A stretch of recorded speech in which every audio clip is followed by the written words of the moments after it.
Welcome to another compilation video, where I've gathered up my videos covering articles about futurism, science, and technology from the 1920s. I think these articles show that a lot of people in the 1920s were more modern than many people today would assume. There are so many precursors to the present day, it's pretty amazing. But anyway, let's get into it.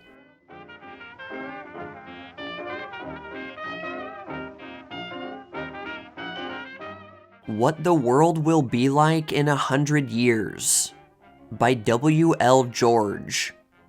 The New York Herald, May 7th, 1922.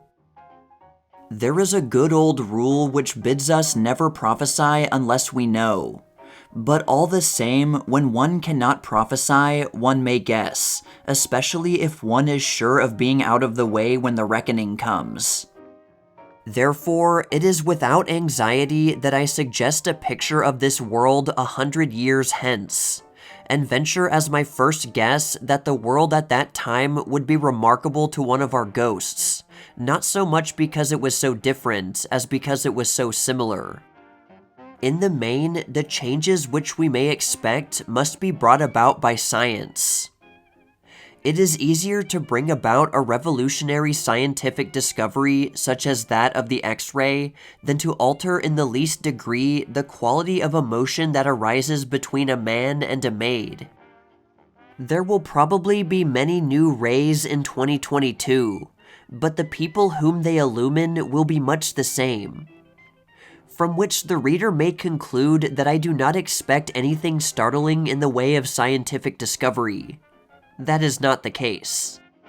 I am convinced that in 2022, the advancement of science will be amazing, but it will be nothing like so amazing as is the present day in relation to 100 years ago. A sight of the world today would surprise President Jefferson much more, I suspect, than the world of 2022 would surprise the little girl who sells candies at Grand Central Station. For Jefferson knew nothing of railroads, telegraphs, telephones, automobiles, aeroplanes, gramophones, movies, radium, etc. He did not even know hot and cold bathrooms. The little girl at Grand Central is a blasé child. To her, these things are commonplace. The year 2022 would have to produce something very startling to interest her ghost. The sad thing about discovery is that it works toward its own extinction, and that the more we discover, the less there is left. It does not follow that, scientifically, the year 2022 should fail to be amazing. I suspect that commercial flying will have become entirely commonplace. The passenger steamer will survive on the coasts, but it will have disappeared on the main routes, and will have been replaced by flying convoys, which should cover the distance between London and New York in about 12 hours. As I am anxious that the reader should not look upon me as a visionary, I would point out that in an airplane collision which happened recently, a British passenger plane was traveling at 180 miles an hour, which speed would have brought it across the Atlantic in 18 hours. It is therefore quite conceivable that America may become separated from Europe by only 8 hours. The problem is mainly one of artificial heating and ventilation to enable the aeronauts to survive. The same cause will affect the railroads, which at that time will probably have ceased to carry passengers except for suburban travel. Railroads may continue to handle freight, but it may be that even this will be taken from them by road traffic, because the automobile does not have to carry the enormous overhead charges of tracks. Certainly food, mails, and all light goods will be taken over from the railroads by road trucks. As for the horse, it will probably no longer be bred in white countries. The people of the year 2022 will probably never see a wire outlined against the sky. It is practically certain that wireless telegraphy and wireless telephones will have crushed the cable system long before the century is done. Possibly, too, power may travel through the air when means are found to prevent enormous voltages being suddenly discharged in the wrong place. Coal will not be exhausted, but our reserves will be seriously depleted, and so will those of oil. One of the world dangers a century hence will be a shortage of fuel, but it is likely that by that time, a great deal of power will be obtained from tides, from the sun, probably from radium and other forms of radial energy, while it may also be that atomic energy will be harnessed. If it is true that matter is kept together by forces known as electrons, it is possible that we shall know how to disperse matter so as to release the electron as a force. This force would last as long as matter, therefore as long as the Earth itself. The movies will be more attractive, as long before 2022 they will have been replaced by the kinophone, which now exists only in the laboratory. That is, the figures on the screen will not only move, but they will have their natural colors and speak with ordinary voices. Thus, the stage as we know it today may entirely disappear, which does not mean the doom of art, since the movie actress of 2022 will not only need to know how to smile, but also how to talk. One might extend indefinitely on the number of inventions which ought to exist and will exist, but the reader can think of them for himself. And it is more interesting to ask ourselves what will be the appearance of our cities 100 years hence. To my mind, they will offer a mixed outlook, because mankind never tears anything down completely to build up something else. It erects the new while retaining the old. Thus, many buildings now standing will be preserved. One might extend indefinitely on the number of inventions which ought to exist and will exist, but the reader can think of them for himself. And it is more interesting to ask ourselves what will be the appearance of our cities 100 years hence. It is conceivable that the Capitol at Washington, many of the universities and churches will be standing 100 years hence, and that they will, almost unaltered, be preserved by tradition. Also, many private dwellings will survive, and will be inhabited by individual families. I think that they will have passed through the cooperative stage, which may be expected 50 or 60 years hence, when the servant problem has become completely unmanageable, and when private dwellings organize themselves to engage staffs to cook, clean, and mend for the groups. That cooperative stage will be the last kick of the private mistress who wants to retain in her household some sort of slave. In 2022, she will have been bent by circumstances, but she will have recovered her private dwelling, being served for 7 hours a day by an orderly. The woman who becomes an orderly will be as well paid as if she were a stenographer, will wear her own clothes, be called Miss, belong to her trade union, and work under union rules.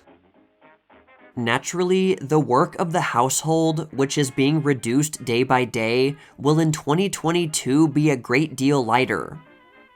I believe that most of the cleaning required today in a house will have been done away with. In the first place, through the disappearance of coal in all places where electricity is not made, there will be no more smoke, perhaps not even that of tobacco. In the second place, I have a vision of walls, furniture, and hangings made of more or less compressed papier-mâché, bound with brass or taping along the edges. Thus, instead of scrubbing its floors, the year 2022 will unscrew the brass edges, or unstitch the tapes, and peel off the dirty surface of the floor or curtains. Then every year a new floorboard will be laid. One may hope that standard chairs, tables, carpets will be peeled in the same way. Similar reforms apply to cooking, a great deal of which will survive among old-fashioned people, but a great deal more of which will probably be avoided by the use of synthetic foods. It is conceivable, though not certain, that in 2022, a complete meal may be taken in the shape of 4 pills. This is not entirely visionary. I am convinced that corned beef hash and pumpkin pie will still exist, but the pill lunch will roll by their side. But at that time, few private dwellings will be built. In their stead will rise the community dwellings, where the majority of mankind will be living. They will probably be located in garden spaces, and rise to 40 or 50 floors, housing easily 4,000 or 5,000 families. This is not exaggerated, since in one New York hotel today, 3,000 people sleep every night. It would mean also that each block would have a local authority of its own. I imagine these dwellings as affording 1 room to each adult of the family, and 1 room for common use. Such cooking as then exists will be conducted by the local authority of the block, which will also undertake laundry, mending, cleaning, and will provide a complete nursery for the children of the tenants. Perhaps at that time we shall have attained a dream which I often nurse, namely, the city roofed with glass. That city would be a complete unit, with accommodations for houses, offices, factories, and open spaces, all this carefully allocated. The roof would completely do away with weather, and would maintain an even temperature to be fixed by the taste of the period. Artificial ventilation would suppress wind. As for the open spaces, if the temperature were warm, they would exhibit a continual show of flowers, which would be emancipated from winter and summer. In other words, winter would not come however long the descendants of Mr. Hutchinson might wait. The family would still exist, even though it is not doing very well today. It is inconceivable that some sort of feeling between parents and children should not persist, though I am of course unable to tell what that feeling will be. I imagine that the link will be thinner than it is today, because the child is likely to be taken over by the state, not only schooled but fed and clad, and at the end of its training placed in a post suitable to its abilities. This may be affected by birth control, which in 2022 will be legal all over the world. There will be stages. The first results of birth control will be to reduce the birth rate. Then the state will step in, as it does in France, and make it worth people's while to have more children. Then the state will discover that it has made things too easy, and that people are having children recklessly. Finally, some sort of balance will establish itself between the state demand for children and the national supply. Largely, the condition of the family will be governed by the position of woman, because woman is the family, while man is merely its supporter. It is practically certain that in 2022, nearly all women will have discarded the idea that they are primarily makers of men. Most fit women will then be following an individual career. All positions will be open to them, and a great many women will have risen high.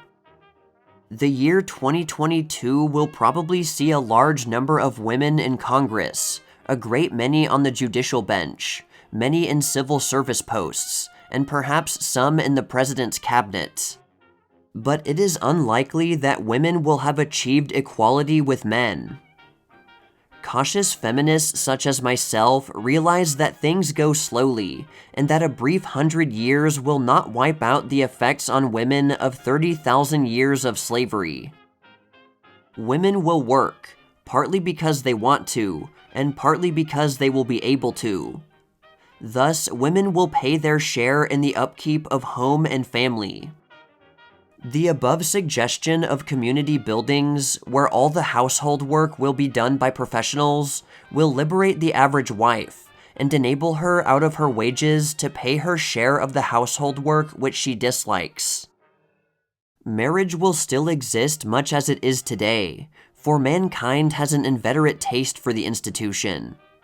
but divorce will probably be as easy everywhere as it is in Nevada.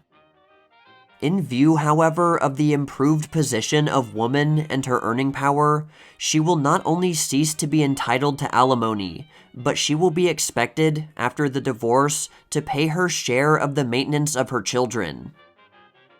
As regards the politics of 2022, I should expect the form of the state to be much the same. A few rearrangements may have taken place on the lines of self-determination. For instance, Austria may have united with Germany, the South American republics may have federated, etc. But I do not believe that there will be a superstate. There will still be republics and monarchies. Possibly in 2022, the Spanish, Italian, Dutch, and Norwegian kings may have fallen, but for a variety of reasons, either lack of advancement or practical convenience. We may expect still to find kings in Sweden, Yugoslavia, Greece, Romania, and Great Britain. On the inside, these states may have slightly changed, for there prevails a tendency to socialization which has nothing to do with socialism. Most of the European governments are unconsciously nationalizing a number of industries, and this will go on. One may therefore presume that in 2022, most states will have nationalized railways, telegraphs, telephones, canals, docks, water supply, gas, if any, and electricity. Other industries will exist much as they do today, but it is likely that the state will be inclined to control them, to limit their profits, and to arbitrate between them and the workers. We find a hint of this in America in the Antitrust Acts.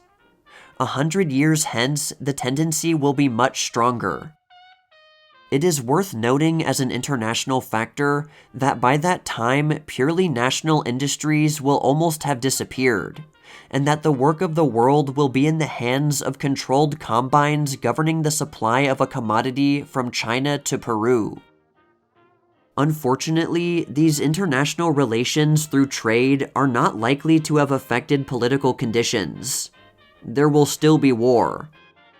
The wars of that period may be a little less frequent than they are today, and be limited by arrangements such as the Pacific Agreement, the agreement between Canada and the United States of America to leave their frontier unfortified, etc. But it will still be there. I suspect that those wars to come will be made horrible beyond my conception by new poison gases, inextinguishable flames, and light-proof smoke clouds. In those wars, the airplane bomb will seem as out of date as is today the hatchet. War may ultimately disappear, but this lies beyond the limits of this article, and even beyond those of my mind. As regards the United States in particular, it is likely that the country will have come to a complete settlement, with a population of about 240 million. The idea of North and South, East and West will have almost disappeared. By that time, the American race will have taken so definite a form that immigration will not affect it. The American from Key West and the American from Seattle will be much the same kind of man. That is to say as regards race, but I feel that mentally the American of 2022 will have enormously changed. He is today the most enterprising creature in the world, and is driven by a continual urge to rise, to make money. That is because the modern American lives in a country that is only partly developed, and where immense wealth still lies ready for him to take. In 2022, that will be as finished as it is today in England. American wealth will then be either developed or known, and all of it will belong to somebody. There will be no more opportunity in America than there is in England today. Those Americans will know that it is practically certain that they will die much in the same position as the one in which they were born. Those Americans will therefore be less enterprising and much more pleasure-loving. They will have rebelled against long hours. The chances are that in 2022, few people will work more than 7 hours a day, if as much. The effect of this, which I am sure sounds regrettable to many of my readers, will, in my opinion, be good. It was essential that the American race should be capable of intense labor and intense ambition if it was to develop its vast country. But one result has been haste, overwork, noise, all of which is bad for the nerves.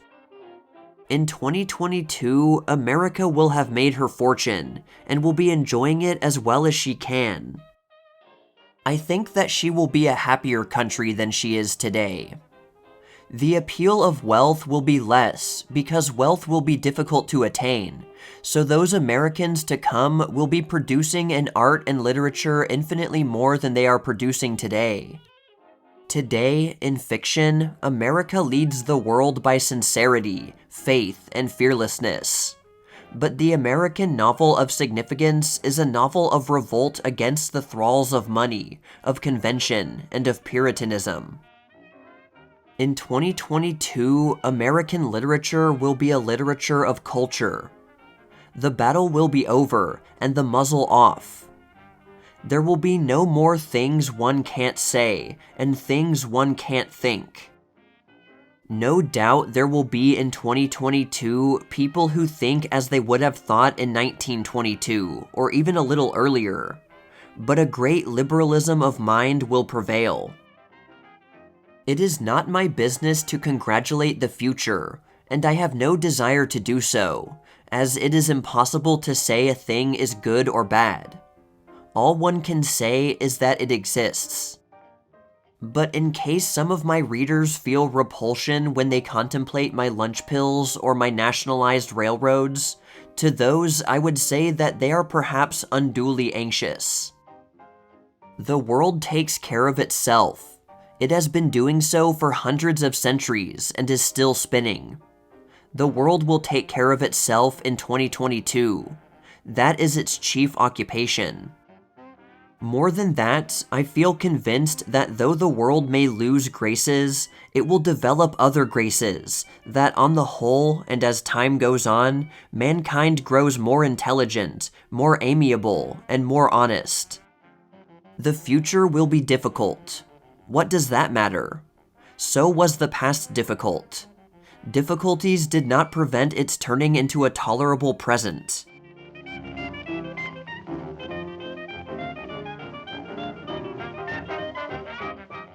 Mechanical Men Walk and Talk.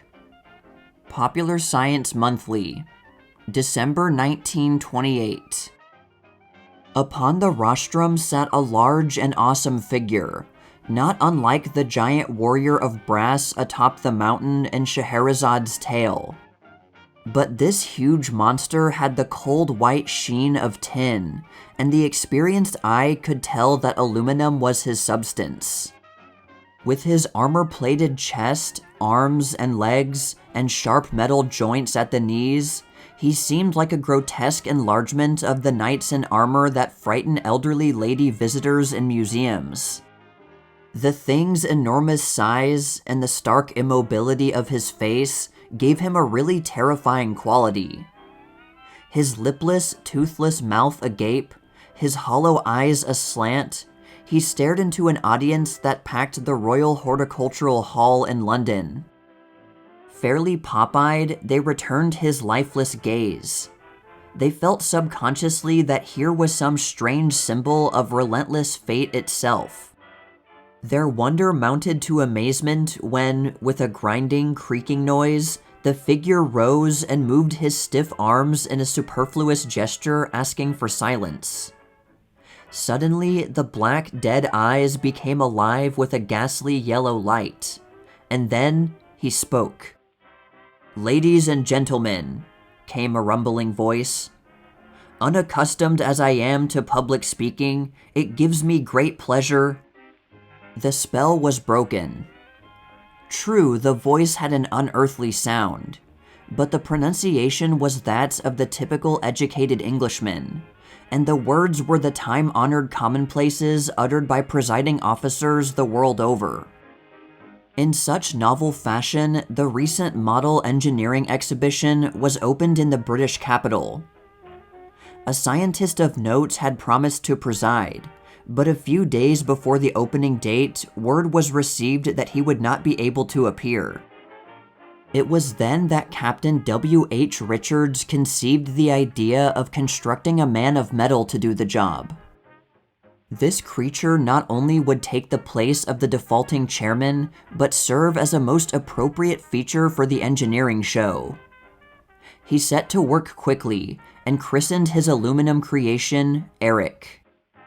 Eric moved and had his being through the means of an electric motor, electromagnets, pulleys, and levers concealed in his body. For raising him from his seat, causing him to bow to the audience and resume his chair, another motor was concealed in the platform under his feet. Ingenious electrical instruments, a jealously guarded secret of his inventor, enabled Eric to hear questions and answer in a human voice. In large lettering on Eric's breastplate appeared the initials RUR, short for Rossum's Universal Robots, which years ago formed the title of a fanciful play by Karel Čapek, the Czechoslovakian playwright, in which his robot was a machine apparently endowed with human powers and human thought. Čapek it was who gave the world the much-needed word robot as the name for a working automaton. Only a few days before Eric's weird antics, another sensation was caused in the West End of London by the appearance in the streets of a walking robot, taken for a stroll by his inventor, Captain J.A. Roberts. Earlier still, the Televox, another mechanical creature, constructed by R.J. Wensley, an engineer of the Westinghouse Electric and Manufacturing Company, had astonished a group of engineers in New York by answering the telephone and doing sundry other chores. Still another, demonstrated soon after the appearance of Televox, was the product Integraph, developed at the Massachusetts Institute of Technology, Cambridge, by Dr. Vannevar Bush, professor of electrical power transmission, and his assistants. This marvelous contrivance was described by Dr. Bush as an adding machine carried to an extreme in its design. But the modest professor didn't go far enough. It is the nearest approach ever made to a thinking machine. And the last word in the mechanical man or robot principle was spoken recently when the New York Edison Company opened a new automatic power distributing station. A plant with an ultimate capacity sufficient to light the homes of from 200,000 to 300,000 families. A good-sized city. Yet one that hasn't a human being in it, but is controlled by an operator 3 miles distant. The output of this manless plant is 32,000 horsepower, or about 320,000 manpower. In other words, the lone human operator at his switchboard 3 miles away is really the commander-in-chief of an army of 320,000 mechanical workmen, the absentee nurse of legions of docile, eminently useful robots. Here is a development of which Čapek never dreamed in his wildest fancy. Though somewhat different in principle and application from the Televox idea, a similar power sets in motion the Edison robot army, cooped up in a small one-story building in uptown New York to supply light and power. The manless plant is controlled through telephone wires over which a series of electrical impulses is sent. These impulses operate a relay in the station. The relay in turn causes the controlled control board to transmit the order contained in the electrical impulses to the apparatus in question. Likewise, in case any change occurs in the apparatus, for instance, if a feeder going to the consumer becomes overloaded or develops a short circuit, the circuit breaker opens, and immediately a signal indicating this is flashed over the telephone wires to the controlling board, where the lighting of a lamp and the accompanying ringing of a bell call the operator's attention to the fact that something is amiss. Robots in real action. robots lighting your lamps and heating your wife's electric iron and oven. Would you have believed it 10 or even 5 years ago? But that is not all. Soon after the opening of the manless Edison station in New York, Wensley, inventor of Televox, before the delegates to the American Electric Railway Association in Cleveland, demonstrated the feasibility of manning streetcars with speaking mechanical creatures, fashioned of copper veins, porcelain bones, and with insulated wires for a nervous system, and vacuum tubes for vital organs.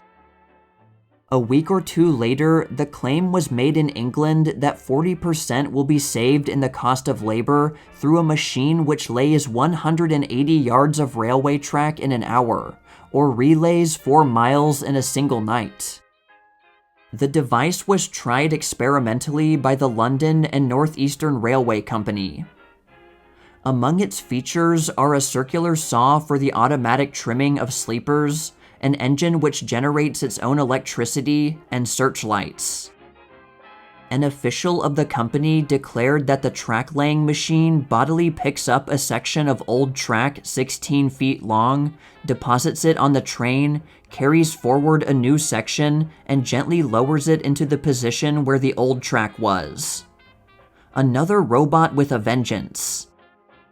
Shortly afterward, an anti-aircraft robot gun, which computes and holds its range against invading aircraft, was used for the first time in a sham war staged at the 10th annual meeting of the Army Ordnance Association at the Aberdeen Proving Ground in Maryland, and astonished nearly 10,000 spectators. The new gun is set in action by sound waves from the approaching enemy plane, which thus, in a sense, commits suicide when coming within its range. And also very recently, a peaceable robot did a neat job when Televox started the operation of a new $31 million sewage disposal plant of the city of Chicago. Wensley's Televox, as the name indicates, is a mechanism which can be operated by a voice from a distance. The control of mechanism from afar by means of electrical circuits is a familiar operation. A very faint electrical impulse will affect an electromagnet, which, by moving its armature over a small distance, can be made to release energies waiting for the signal to get into action. Such an impulse may be conveyed either by direct wires, as in the case of the Edison robot plant, or by wireless. Thus, boats have been steered without a pilot, automobiles driven safely through traffic without a human driver, and even airplanes flown without an aviator at the control lever. These feats, however, have been mere demonstrations of possibilities. For general industrial application, they are as yet too expensive and too uncertain. Wireless cannot be relied upon to work perfectly at all times, and the cost of setting up and maintaining a wire circuit over any considerable distance, where it is used only occasionally, is prohibitive. But telephone wires go almost everywhere. And in the Televox, Wensley solved the engineering problem of utilizing the vibrations of the human voice transmitted electrically over a telephone wire and exploiting their power at the receiving end to produce oscillations in an electrical circuit. And now, 3 of these robots, stationed at 3 reservoirs which hold the water supply of the city of Washington, report to their chiefs in the War Department, whenever called upon to do so, the depth of the water in their respective reservoirs. In the same city is the great brass brain of the Coast and Geodetic Survey, and it is surely one of the most useful robots in existence. To it every day, men put questions about the future, which it answers with such precision that tens of thousands risk their lives and untold millions of wealth are staked upon the accuracy of its forecasts. It predicts the tides for every port in the world for years ahead. The great brass brain is a form of harmonic analyzer, operating mechanically instead of electrically. It occupies a space 11 feet long, 6 feet high, and 2 feet wide, and does without error labor which otherwise would require 50 to 100 human computers, working continuously and subject to the inevitable percentage of human errors. Have your thinking done while you wait. The product Integraph of Dr. Bush of the Massachusetts Institute of Technology is a robot performing this startling function. Where workers in the business world ordinarily are satisfied with addition, subtraction, multiplication, and division of numbers, the engineer deals with curves and graphs which represent for him the past, present, and future of the things in which he deals. In other words, whereas the ordinary adding and calculating machines are limited to handling definite numbers or constants, the new invention deals with those indefinite and inconstant qualities known as variables. These are quantities whose changing values depend on other variable quantities. Strange to say, the mechanical brain of the Integraph, which solves in a few minutes problems so complex that it would take an engineer from a month to a year to work them out, resembles nothing so much as the electric meter in your home. It performs its thinking processes and reaches its solutions by running as a motor, translating the problem into terms of electric power, and expressing the answer in the same manner. And so the age of the robots is now really upon us. Perhaps Carol Kapik, in surveying the modern industrial scene, is more surprised than any of us by the manner in which his fanciful prediction, in a sense, has come true. But the robots of his play were very different from the obedient, useful mannequins described here. Docile slaves of man at first, they finally rose in revolt against their masters and exterminated humanity, subsequently perishing themselves, since they had no power of reproduction and wore out in time, like any other piece of machinery. Such a disastrous development is, of course, out of the question in the case of the robots of science. But will they ever become so perfected, and will their numbers so increase that they will destroy the necessity for human labor? In the light of present knowledge, that seems not at all likely. A writer of philosophic tales once told of a man who gradually grew crazier and crazier tending one of those intricate mathematical machines, and hoping each day that his mechanical servant would make a mistake. Many years went by, and his hopes remained unrealized. Every sum was fatally right. Finally, the catastrophe came. A cog or two flew out, and the machine reported automatically a whole series of results most gratifyingly erroneous. The machine had gone completely crazy first. Maybe it is one of the eternal verities that machine thinking makes no small mistakes, but only big ones. Then too, consider that the robot cannot work without human direction and control. Eric's life-giving levers are set in motion by a man pushing buttons. The stroller in London's West End could never walk alone. Televox answers the phone only when called upon to do so by Wensley or someone else equally acquainted with his inner workings. Without the lone operator at his board 3 miles away, the robot army in the Edison plant would have perpetual leisure. Thus, while the events foreshadowed in RUR have come to pass in a measure, a realization of the dream of thinking machines is nowhere within the range of actual possibility. What then does this interesting development really mean to all of us? Does it mean that, before long, most of the work of the world will be done by robots? Will the man of affairs soon go to his office in an automobile driven by a mechanical chauffeur who will be directed at busy intersections and perchance bawled out too by a mechanical traffic cop? Will that same businessman, at lunchtime, be waited on by a robot waiter and, in the evening, be guided to his theater seat by a robot usher? Will his wife have a mechanical lady's maid to hook her up and back, and his children a robot nurse to wash their morning faces and take them to school? Perhaps. But in any event, the robot and his development on a large and scientific scale will result in at least one great benefit to mankind. In the words of a high official of the New York Edison Company, "The mechanical man and his ultimate universal practical application will rid humanity of much drudgery and thousands of uncongenial tasks.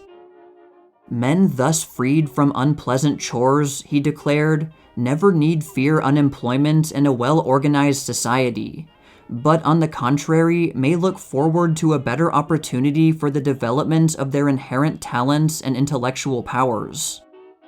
They will receive the gift of leisure, which will enable them to apply their released energies to the achievement of a finer, fuller life than they can enjoy at present."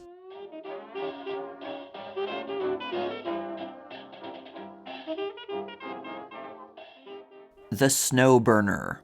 Science and Invention, January 1925. A simple experiment for seemingly burning snow is illustrated in the above drawing. A hole is first poked into the snow with the finger or with a stick.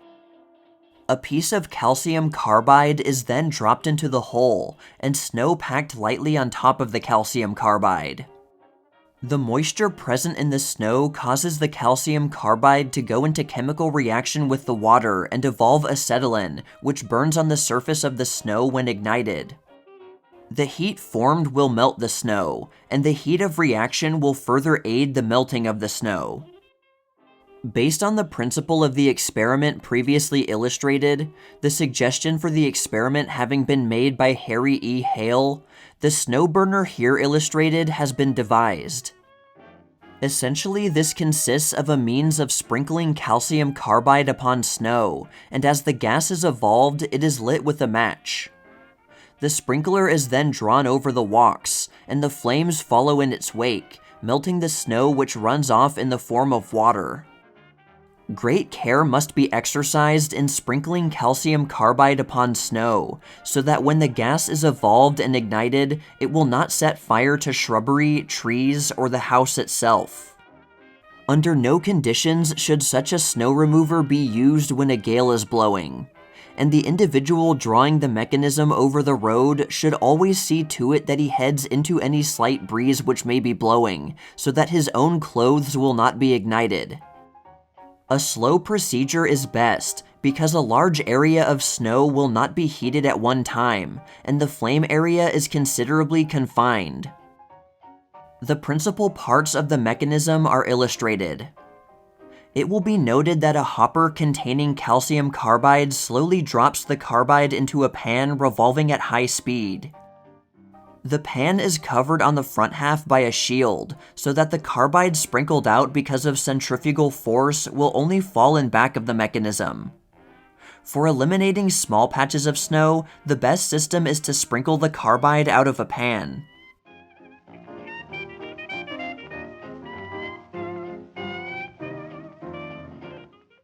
Huge desert ship to speed over sand on wheels. Popular Science Monthly, April 1927. An ocean liner on land is the monster vehicle proposed by a German inventor, and pictured in our artist's conception above. J.C. Bischoff of Kiel, the designer, sees desert travelers of the future embarking on a land ship that surrounds its 300-odd passengers with all the luxurious comfort of a modern sea liner. Within its windowed cabins, the traveler would have no fear of hunger, thirst, nor the once dreaded sandstorm. Gigantic gasoline motors in the hull would turn the 40-foot wheels, which are rimmed with paddle-like blades to gain a firm foothold in the shifting sands. At the front of the 300-foot craft are the pilot house and steering apparatus, and from a nearby bridge the captain issues orders. At night, a powerful searchlight would cast its beam over the sands through which the ship plows at 20 miles an hour in an airline to its destination.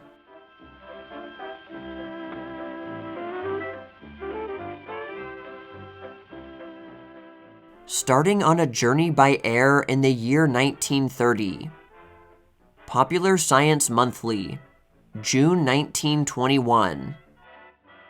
Travelers in the picture above are hurrying, on foot and in railroad trains, toward a terminal the like of which is strange to our eyes, but which may be an accomplished fact in only a few years. A glance at these persons hastening toward the terminal shows them taking the same kind of baggage that present-day travelers carry. And indeed, travelers through the air will probably start with as slight preparation as they now do for a railroad journey, and with far less preparation than for an ocean voyage. In the huge circular station built over a seaport, one airplane is shown about to land, a second is just starting on its flight, and a third is waiting for its new quota of passengers. The airplanes start from and alight upon platforms swinging on a circular railed bed high in the air. The platforms are swung by two rotating arms, inclining a little downward and moving with the wind, so that the machines always descend and ascend facing it, essential in starting and alighting. A monorailway penetrates to the heart of the terminal, and an elevator carries passengers to and from the airplanes. There is also a huge elevator for lowering the airplanes to the ground floor whenever they are in need of repairs. Such repairs are carried on in the interior of the structure, in workshops where scores of skilled mechanics work to make the machines safer for transporting the human freight, employing the most modern labor-saving machinery, working at top speed, so that no unnecessary time may be wasted in an industry where every minute of idleness means financial loss.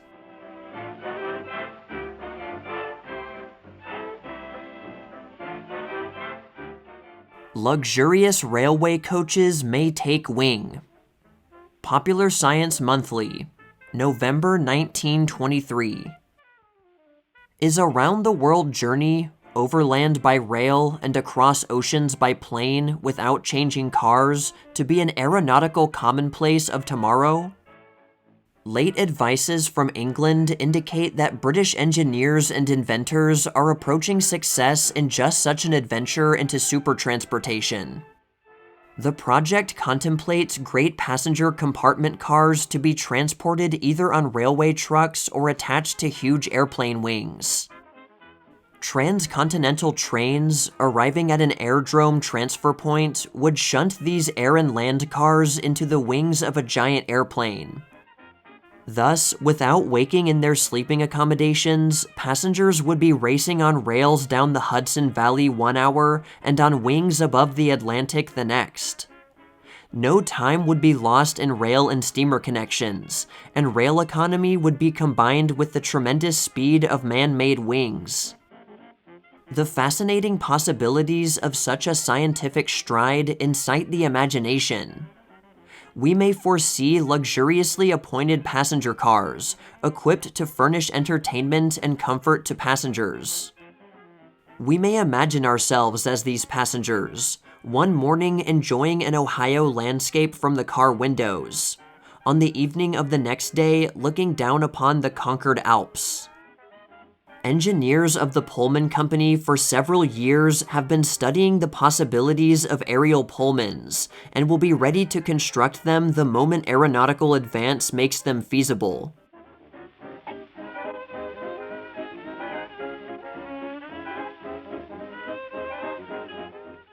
A Vision of Rapid Transit 50 Years Hence.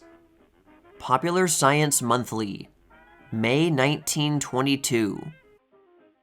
The mileage of tracks will be increased in the future, not by the construction of new railroads, but by double tracking the single track roads and by triple or quadruple tracking the present double track lines. Great changes will be made in the hauling of freight. The freight car of the future will be simply a chassis that will carry one or more containers easily detached. These units may be loaded and carried if necessary on auto trucks and transferred quickly and cheaply to the chassis. At the end of the journey, they can be easily removed from the trucks, thus saving an immense amount of handling. The mails, for instance, can be loaded in the containers at the post offices and lifted on the chassis of the cars, saving probably half a dozen transfers in which the bags must be handled one at a time. At present, a container holding 20 tons of mail is often loaded and unloaded 10 times in shipment from one city to another. This is equivalent to handling 200 tons. Locomotives in use 50 years ago appear as midgets beside those of today. The locomotives of the future, designed with streamlined bodies, will attain greater speed than ever before. Running time will also be reduced by improving grades and building cutoffs. Short-haul passenger traffic will be handled by a combination of automobile and railroad car. These rail cars, run by gasoline, will reduce the cost of operation about 50% and will attain a speed of a mile a minute.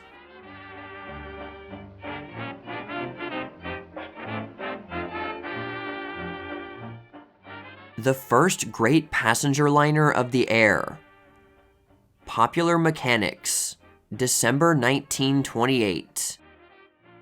Members of the crew of the Graf Zeppelin before the dirigible took to the skies for its voyage to Lakehurst from Friedrichshafen, Germany. The photograph gives a clear view of the forward control room and its comparative size. One of the big 520 horsepower Rohrbach engines being hoisted into its gondola. There were 5 of these motors, each carefully set so that the propellers would not interfere with each other when all were working. The Graf Zeppelin was designed essentially the same as its predecessor, the Los Angeles of the US Navy. But it is 1.5 times as large, and differs especially in the matter of the fuel it used. Instead of all gasoline, it burned a special gas which has approximately the same specific gravity as air. Putting finishing touch on the fabric close to the Zeppelin's nose. Mechanic inspecting one of the motors before it was installed. These engines burn either the new blue gas or gasoline. A rim of one of the big wheels of the R101, to be one of the world's largest airships, now near completion at Cardington, England. It is for service on the England-Egypt-India route. View of a gas valve of the R101. This ship is 750 feet long, and the gas bag has a capacity of almost 5 million cubic feet. Close view of the control room of the Graf Zeppelin, with the passenger compartments toward the rear.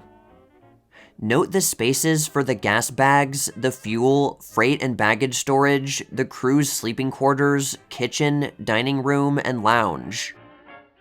The dining room is large enough for 40 persons at one time, and is handsomely furnished and ventilated through large windows, a special convenience when the ship sails over the tropics. The airliner in its hangar at Friedrichshafen, with the gas inlet attached. Use of gas fuel of about the same weight as air made it unnecessary to have water recovery apparatus such as was devised by American government engineers to maintain weight on the Los Angeles, as its engines burn gasoline. The recovery units condense the exhaust. Dr. Hugo Eckner, center with members of his staff in the pilot's cabin of the Graf Zeppelin during the last test flight of the big dirigible before it started for America. It left at 12:52 a.m. October 11th and arrived at Lakehurst October 15th at 4:38 p.m., having traveled through the air nearly 6,000 miles and being aloft about 112 hours. It beat the best steamer time despite several mishaps. From left to right. Anton Whitman, navigator, Captain E.A. Lehman, first officer, and H. von Schiller, navigator. 3 members of the Graf Zeppelin's crew who made their second dirigible voyage to the United States with the giant liner of the skies. Their first trip was when the Los Angeles, now part of the US Navy, was safely sailed to this country. The graph under construction for the Great Journey, showing some of the special ladders needed. One of the ship's officers peering from the pilot's cabin as it passed over Berlin on its last long test flight before the actual takeoff to America. Although the huge craft encountered unfavorable weather over a large part of the ocean trip, it showed that dirigibles can successfully dodge storms as well as journey through them. The transatlantic flight took longer than had been anticipated, but the Graf Zeppelin had fuel for over 40 hours when it landed at Lakehurst. How the Graf Zeppelin compares in size with the Los Angeles and the Woolworth Tower. It is nearly 100 feet in diameter and has a gas capacity of 3,750,000 cubic feet. Leaving the hangar. Rear view of the big dirigible, showing the huge fins and the rudder with 4 of the motor gondolas in sight far down the ship's cigar-shaped body.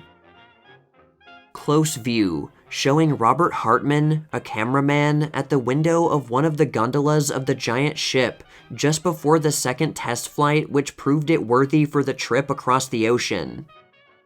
Note how the gondola is streamlined to decrease resistance. The motors are 520 horsepower Rohrbox and functioned splendidly throughout the journey.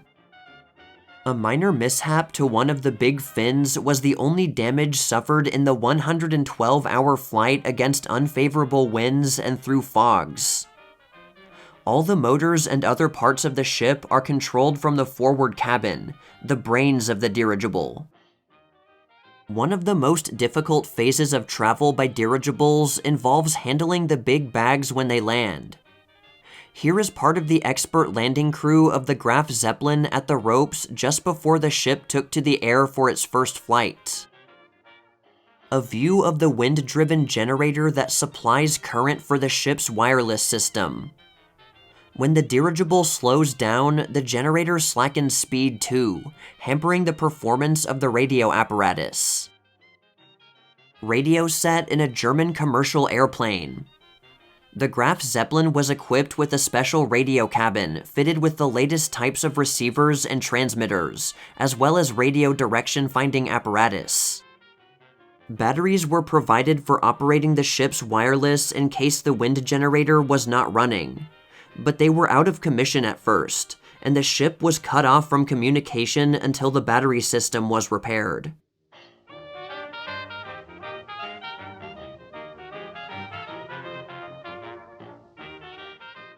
Building a modern skyscraper.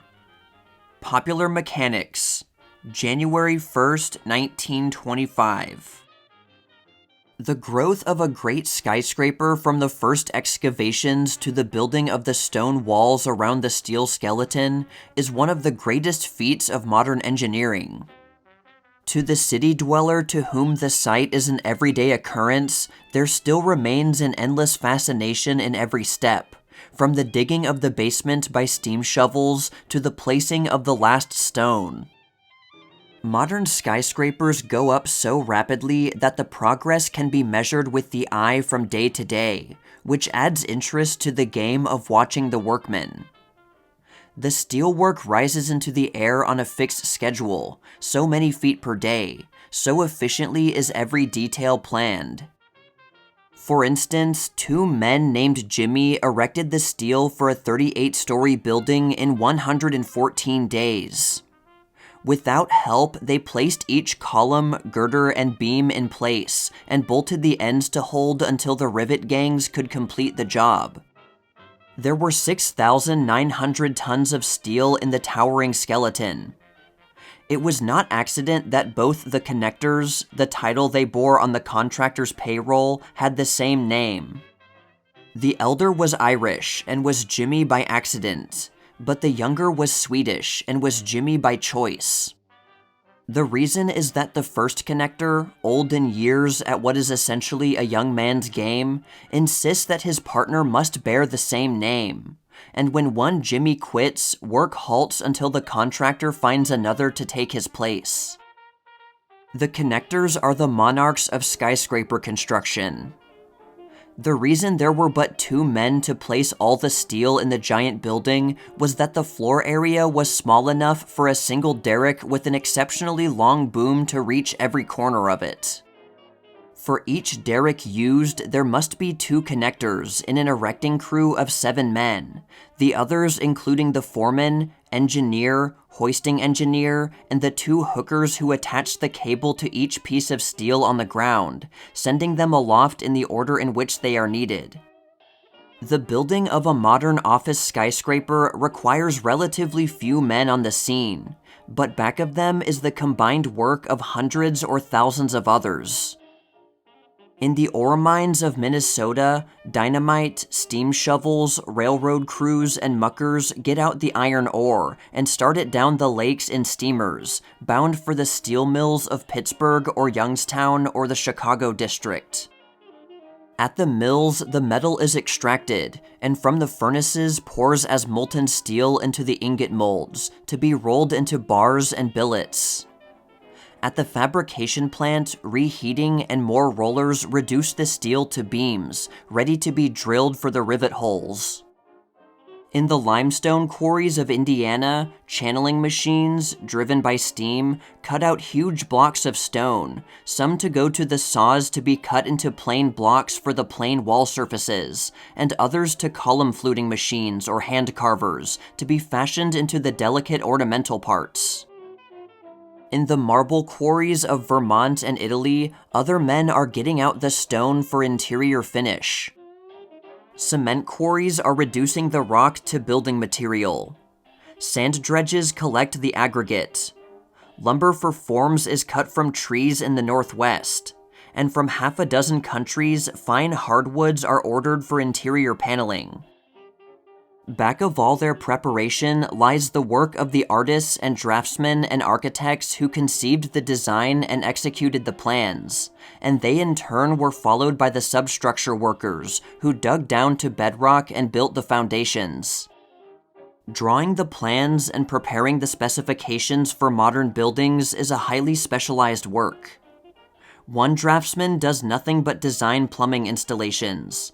Another handles the electric wiring, one the steam fittings, and another the structural details. Then there is a draftsman who takes care of the architectural planning, and as many as 5 who do nothing but create the exterior designs, passing them on to others who develop the various schemes. An average architectural office specializing in big buildings will have as many as 3 men who do nothing but write specifications, another man to obtain bids and let subcontracts, and still another to see to the execution of the contracts, and direct the corps of building superintendents. With the plans drawn and contracts let, the first task is to build the foundations, which in modern skyscrapers must go down to bedrock.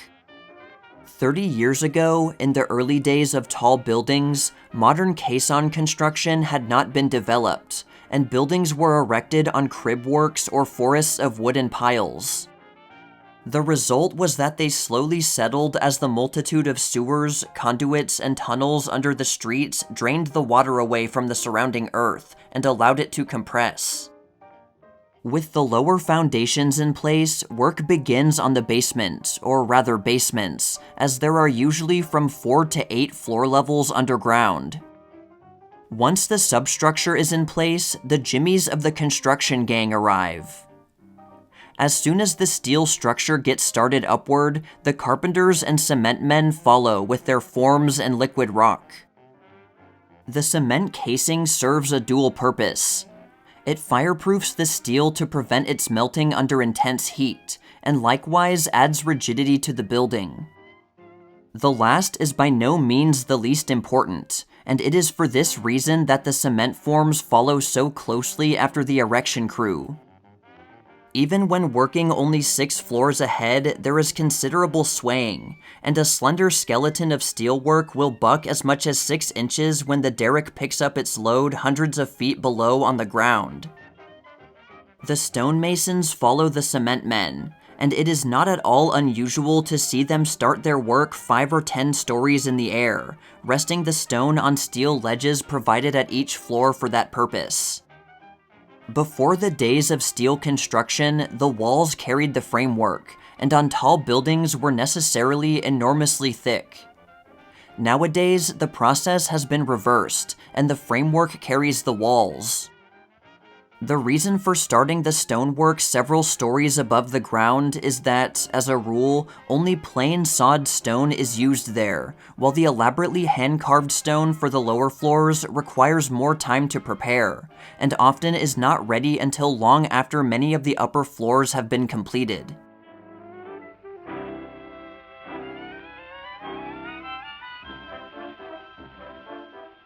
Have skyscrapers reached their limits? Popular Mechanics, January 1928. Has the skyscraper reached its limit? Is the tall building becoming impossible for human beings to inhabit? There is some evidence to indicate that American cities are about to call a halt on these tall structures that reach into the clouds and down into the earth. Even the physical limits are being approached. The higher the building, the deeper the foundation must go. That is understood, of course.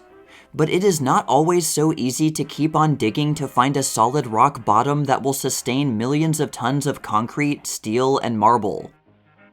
The 34-story skyscraper of the Albany, New York State Capitol offices has discovered this to be true. For nearly a year, the construction crews have been trying to find a solid rock bottom to support the great building. More than 2,000 concrete piles have been sunk into Capitol Hill, and the bottom needed isn't there. The vast excavation is getting deeper, and in places has not yet approached the tops of some of the concrete piles which have been driven into the hill. Meanwhile, 10 floors of structural steel are in storage, awaiting something stable to support them.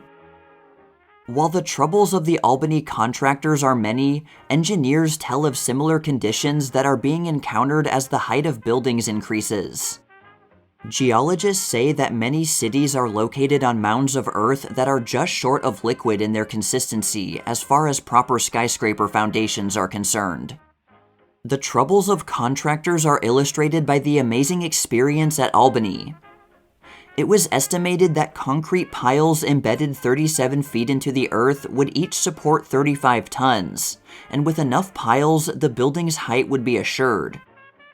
The great pile driver sent the concrete log down to within 1 inch of the 37-foot depth. It took 3 blows of the 5-ton hammer to drive the pile the last 1 inch, and there was but another inch to go.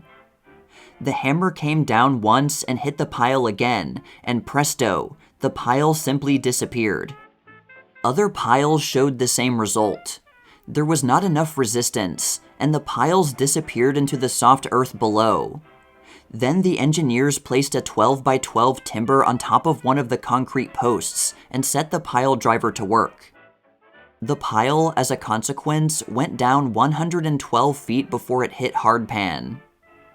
Geologists who were watching said that solid rock was down still farther. The Albany building is not a great skyscraper as such buildings are known. It is designed to be but 34 stories high, and such a height is dwarfed in these days. While New York is located on solid rock, some geologists claim that the weight that can be piled on this rock is limited. Meanwhile, other cities continue to plan giant buildings. Harvey Wiley Corbett, noted city planner who champions the skyscraper, predicts that American cities will soon have buildings twice as high as those of today, which many people are claiming as too tall.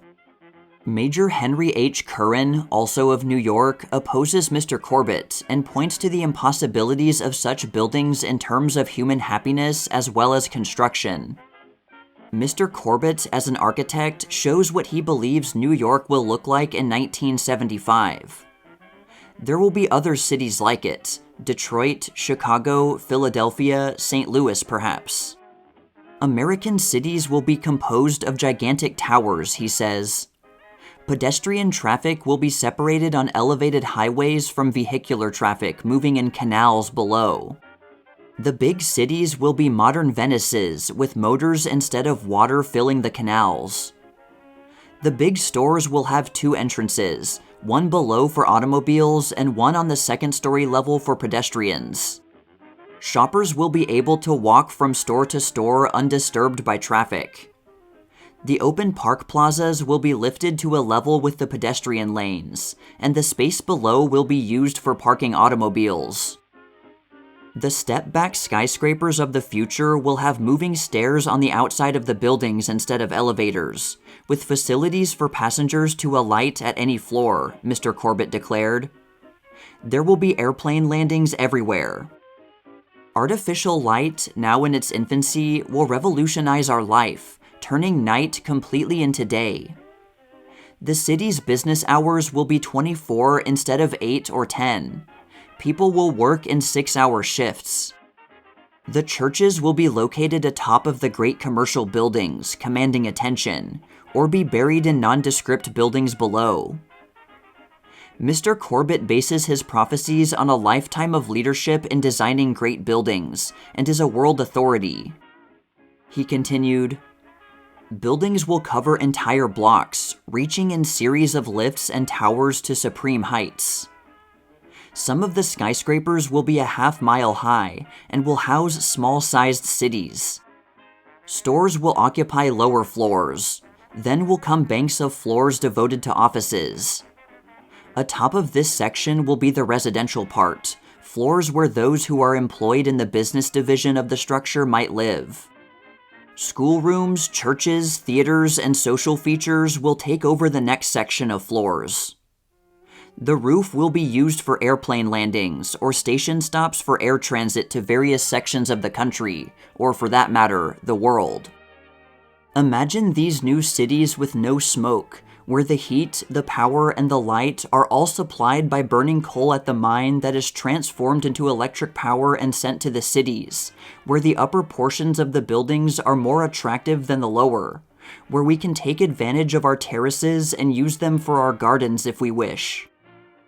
But there are problems other than that of foundations to offset such a great dream, says Major Curran, who is counsel for the New York City Club and member of the New York Board of Aldermen and himself an authority on city activities. Major Curran sees in the skyscraper the cause of much discomfort. There are everyday workers who count their ribs on release from its elevators and the subways that take them to their offices. They must pop out of kiosks like prairie dogs and move in the center of crawling motors that spit fumes from curb to curb. Major Curran continued, "Now a New York architect announces a building of 110 stories. This inverted spyglass is to rise 1,200 feet in the air, thus outstripping not only Detroit's effort but also the Eiffel Tower in Paris, which is still the highest piece of construction in the world. The physical difficulty of digging into the earth may deter the super skyscraper. Perhaps a great accident will have its effect, for as the new building's foundations must be dug, the old ones must be watched carefully, and frequently a new foundation must be placed beneath the adjoining structure. Such complicated underpinnings and transferring of loads running into thousands of tons are accomplished in the face of the ever-present menace of flood, fire, and explosion.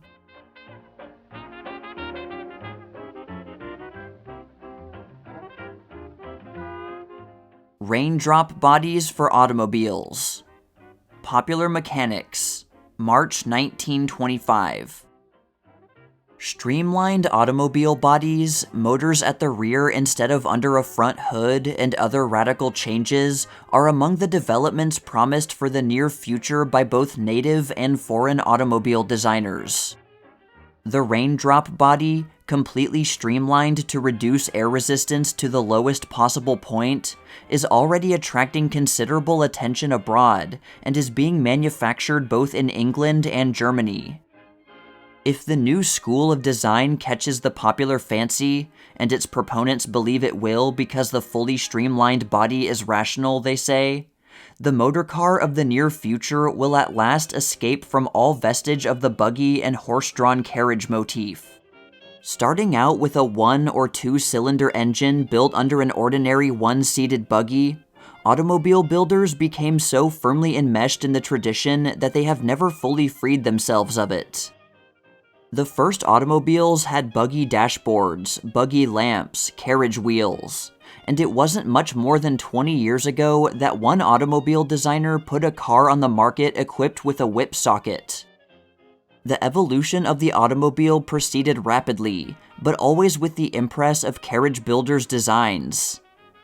The dashboard evolved into an instrument board and cowl, and a hood projected in front of it to cover the engine, which in the early days was such an uncertain quantity that it must needs be placed at the point of greatest accessibility. Straight lines and alleged streamlines which paid little attention to streamline principles replaced the more elaborate curves and angles of family carriage days. But the automobile still kept the same general contour laid down by the first builders who entered the new field. In the meantime, a new industry was rising to build airplanes, and for the first time, exact studies were made of streamlines and wind resistances. Scientists were employed, and wind tunnels constructed, and the mysteries of the invisible air currents charted into an exact science. Now it is proposed to put that accumulated knowledge to work to build automobiles which shall be faster and cost less to operate than anything seen heretofore. The engine, to begin with, is in a fair way of being relegated to what is described as its natural position, over the rear axle. Modern motors do not require such constant attention as to make extreme accessibility necessary. The starter has displaced the crank, and in short, the principal reasons for having the engine under a front hood are gone. Next, the falling raindrop is being reproduced in wood and steel, just as it was in wood and fabric for the airplane, and the result made into comfortable automobile bodies.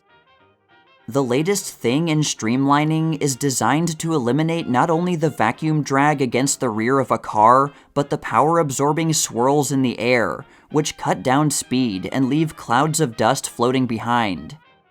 The new bodies slip through the atmosphere with so little disturbance that the air currents slide back into place, and the dust is hardly raised above the road. The science of streamlining is founded on natural phenomena, the graceful curves produced in running water as it slips around a stick or other obstruction, for example. Most people have watched a stream as it is divided by a bridge pier or rock or perhaps a fixed snag, only to slip quietly together again. Nature likewise has produced a perfect streamlined body obstacle as it acts in the same way as water. It is true that air is nearly 1,000 times less dense than water, but the surface presented by a motor car is almost 1,000 times bigger than that offered by a fish, and a car moves at a much higher rate of speed, so that the reaction of the displaced air on an automobile in motion is proportionately much greater than that of water on a swimming fish. Wind-cutting shapes, torpedo bodies, and boat-shaped designs for racing cars have been used by automobile builders for several years, but the airplane wind tunnel tests show that almost without exception, they are scarcely more than a matter of fashion, and hardly take into account the lines of least resistance. Bodies which seem to cut the wind actually offer practically the same air resistance as rectangular bodies, according to Charing, one of the leading European designers, who for 10 years has helped improve Zeppelin designs. His investigations show the wind resistance of an ordinary car going at 22 miles an hour eats up 60% more power than a streamlined body on the same chassis. At 40 miles, the wind resistance increases the power consumption by 90%, and at 50, the excess energy used because of resistance of the atmosphere is 110%. He concluded there was only one way to effectively streamline a car, and that was to enclose every part, even the wheels, in one streamlined body. Wind tunnel experiments indicated that the greater volume of air displaced by a car should pass over it, while the air near the ground must remain horizontal, so as to stir up no dust. Eventually, he worked out a shape which approximated the upper half of a dirigible, cut on a horizontal plane and placed as near the ground as possible. Actual tests showed wind resistance of 1/4 to 1/3 that of ordinary bodies. That means that when a 16 horsepower car is running at an average speed of 22 miles an hour, or when a 40 horsepower car is running at an average of 31 miles, a saving of close to 30% of fuel is affected. At higher speeds, the saving runs as much as 40–50% or more. The result is that the driver who slows down when passing through villages and towns and then speeds up on open stretches to keep his average rate normal actually saves more fuel than if he had maintained the average speed for the entire distance. Cars with the new bodies which have been operated in Berlin and London have attracted considerable attention because of the peculiar design, but the builders deny that the machines look freakish. They rest their claims on the assertion that if nature had ever built a motor car, she would have taken the same design they have adopted, to get the greatest efficiency.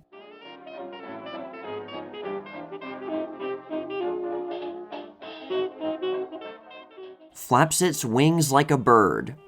Amazing Autogyro can land almost vertically. Popular Science Monthly, January 1926.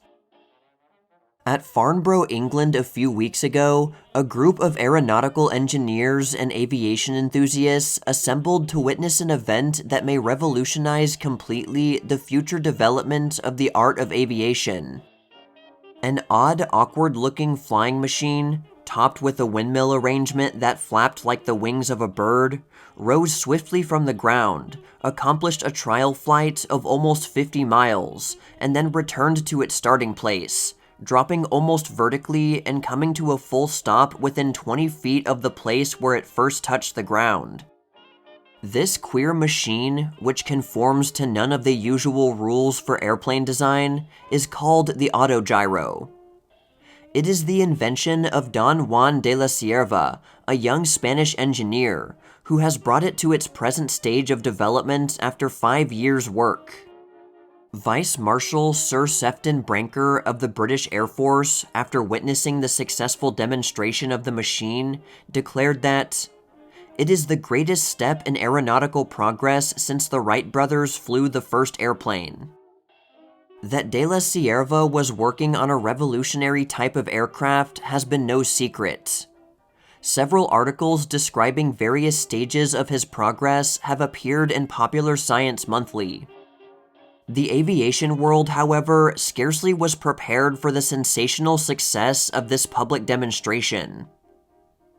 When Captain Frank Courtney climbed into the fuselage, the tractor air screw was set whirling, the huge blades flapped, and within 300 feet, about 1/3 the distance required by the ordinary airplane, it had left the ground and was sailing gradually out of sight. Then, at the end of the trip, came the most remarkable part of the demonstration. When only a few hundred feet above the ground, the pilot shut off his engine. The tractor screw slowed up and ceased to revolve, and the machine floated down almost vertically, landing without damage with a run of less than 20 feet.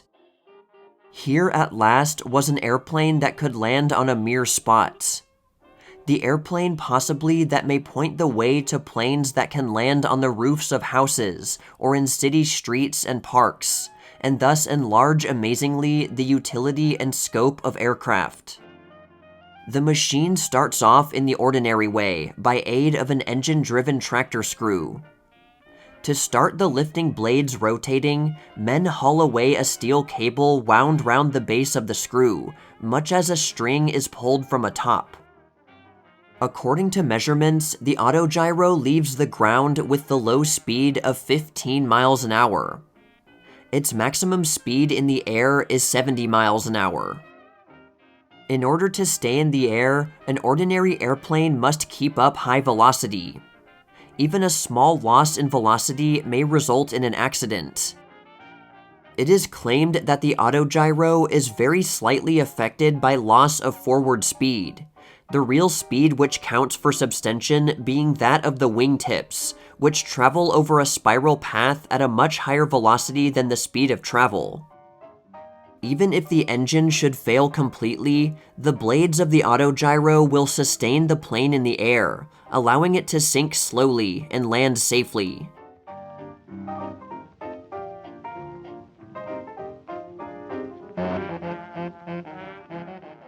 Television for the home. Popular Mechanics Magazine, April 1928. Groups of people sitting in various homes at Schenectady, New York a few weeks ago saw the performers in a distant broadcasting studio flit across a tiny screen, and from the loudspeaker of a radio set heard them talk.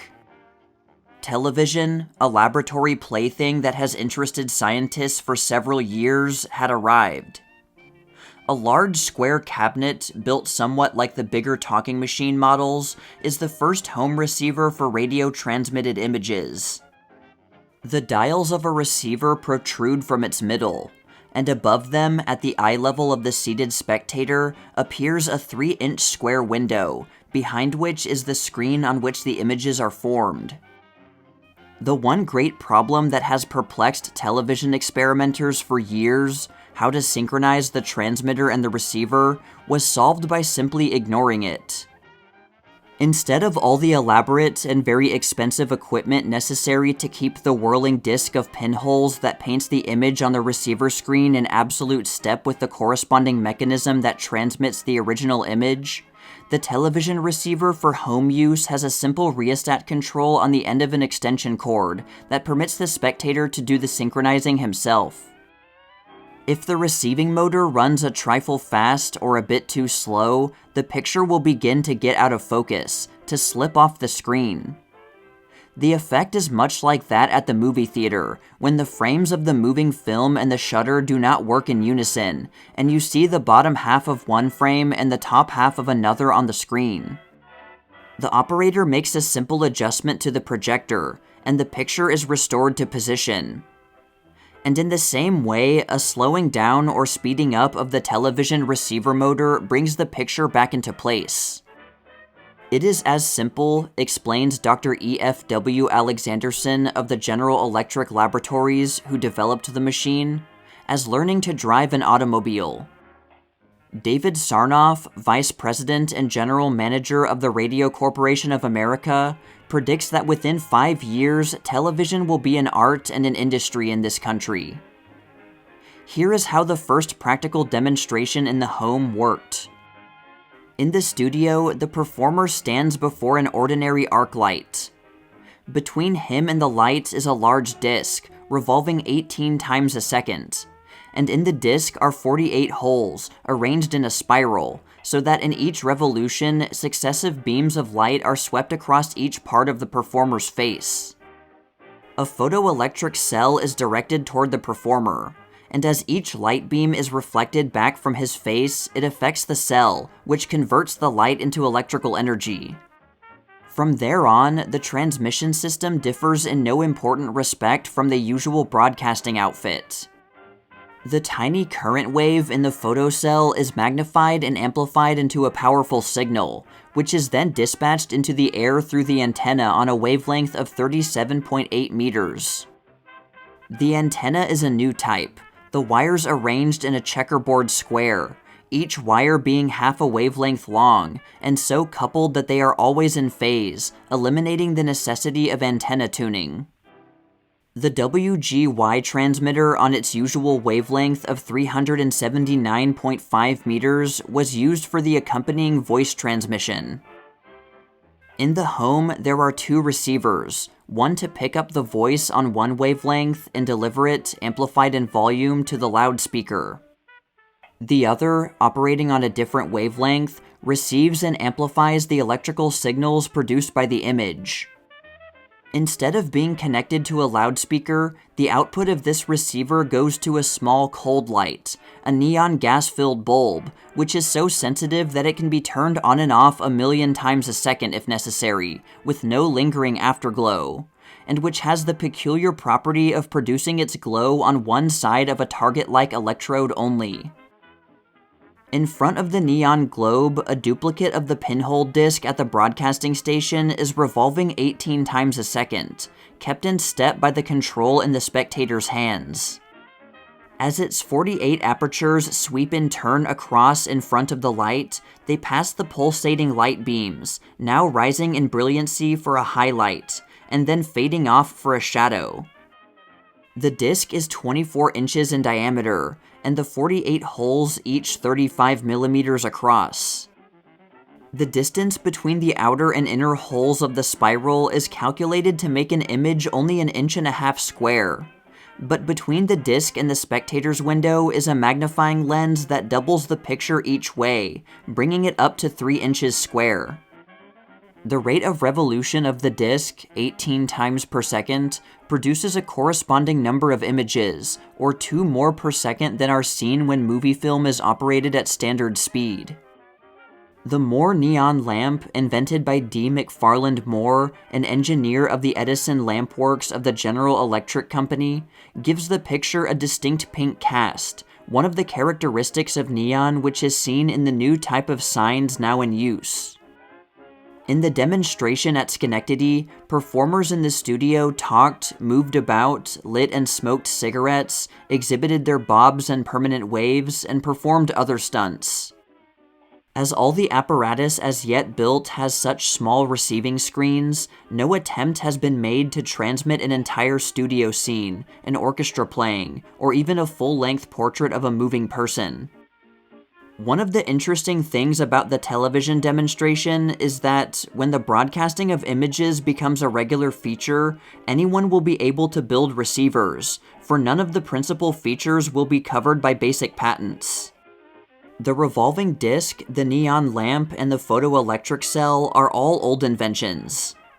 There are patents, of course, on the improved features of late models, but the basic ideas involved all date back before the days when radio pictures were thought of.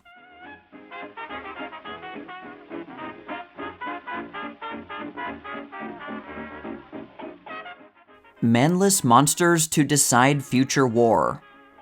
Popular Science Monthly, August 1925. On these pages are pictured a few of the marvelous new weapons of attack and defense developed by modern military genius.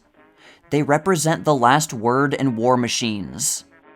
Yet powerful and ingenious as these machines are, they would be helplessly ineffective beside the tremendous agencies of wholesale destruction predicted for the next great war, if such a war comes. Scientists, inventors, and military men in active touch with the development of armaments practically are unanimous in the belief that a war of the future will be one of almost inconceivable annihilation. Death swifter than light, riding on waves of electricity, and obedient to the will of masterminds, they say, will blot out great cities, and even nations, almost in a breath. One who has drawn a vivid picture of such a catastrophe is Professor A.M. Lowe of London, internationally known scientist and inventor, consultant to the British War Inventions Board during the World War. The no man's land of future war, as he sees it, will be the sea, the undersea, and the air. There, monstrous engines controlled by radio and obedient to human minds will strive to break through and destroy populated areas. Once the machines of either side break through with their deadly gases, chemicals, and explosives, the end will be only a matter of moments. Radio control, radio communication, and mastery of electric power will be deciding factors. Among the predicted weapons are combined armored tank submarine airplanes for fighting on land, underwater, or in the air. Jets of water charged with electricity to kill off all life with which they come in contact. Deadly gases and chemicals. Battle planes developing wireless power to destroy aircraft within several miles. Wireless fire to devastate enemy territory. Wireless control of torpedoes, planes, ships, and submarines. The possibilities of electricity as a lethal weapon are almost unlimited, says Professor Lowe. Men will fight not with their bodies, but with their minds. Their ingenuity will be directed towards supplying themselves with long-range weapons, responsive to exact control, and capable of keeping at bay the lethal engines of the enemy equipped with facilities for the destruction of whole nations at a single blow. Where giant searchlights turn night into day. This spectacular demonstration of New York City's defenses against aerial attack was staged recently at Fort Totten, which guards the eastern approach of East River. Notice how powerful searchlight beams illuminate targets for anti-aircraft guns. Shoots 23 miles. The most powerful long-range gun of its type, just perfected for the US Army. It will throw a 1,560-pound projectile a distance of 23 miles. 2 of Uncle Sam's seaplanes hiding behind a thick smokescreen laid down by other planes at Bay Shore, Maryland. A screen hundreds of feet high and as impenetrable to human eyes as a brick wall can be laid down by an airplane at the rate of a mile a minute by a new method developed by the U.S. Chemical Warfare Service. This means of concealment, it is believed, would be of tremendous aid to attacking planes during a naval engagement. Modern tanks proof against bombs. Above is a spectacular demonstration of the effectiveness of modern tanks against bombs. The photograph was taken just as a bomb exploded among the 1st Division Tank Company during recent maneuvers at Miller Field, Staten Island, New York. At the right is a gigantic 2-ton airplane bomb, 14 feet long. Compare its size with that of the soldier. How trees were crumpled like straws before the onslaught of tanks in recent mimic warfare at Miller Field, Staten Island. There, 15 great tanks rumbled irresistibly over stone walls, trees, and ditches. This picture gives an idea of the tank's great power.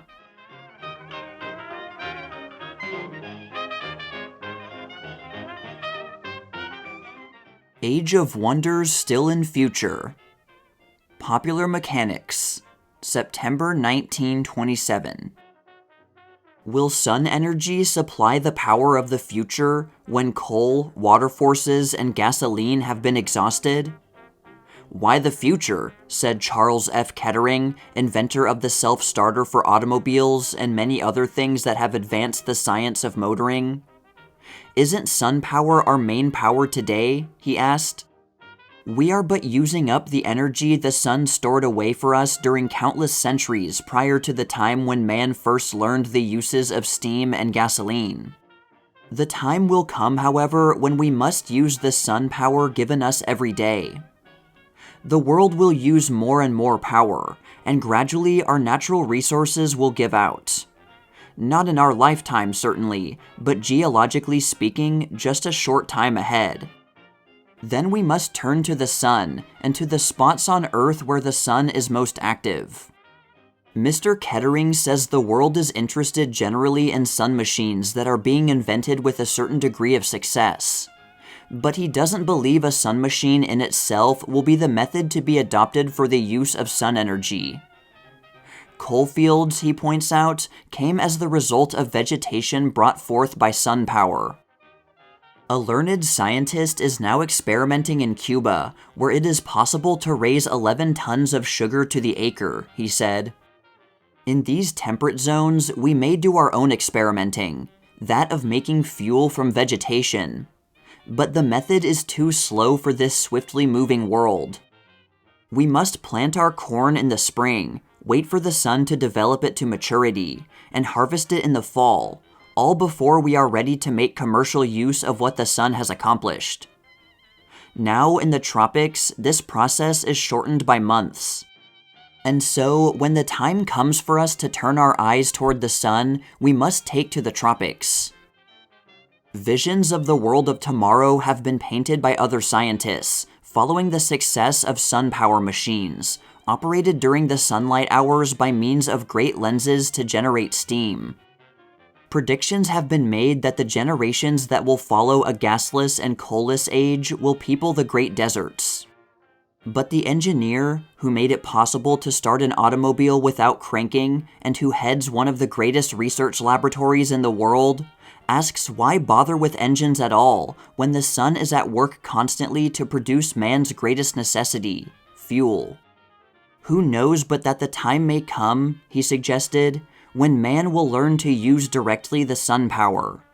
That instead of waiting for the sun to place its energy into a grain of corn which man can remove in the shape of alcohol, such energy may not be put to work at once as a slave to the ingenuity of man.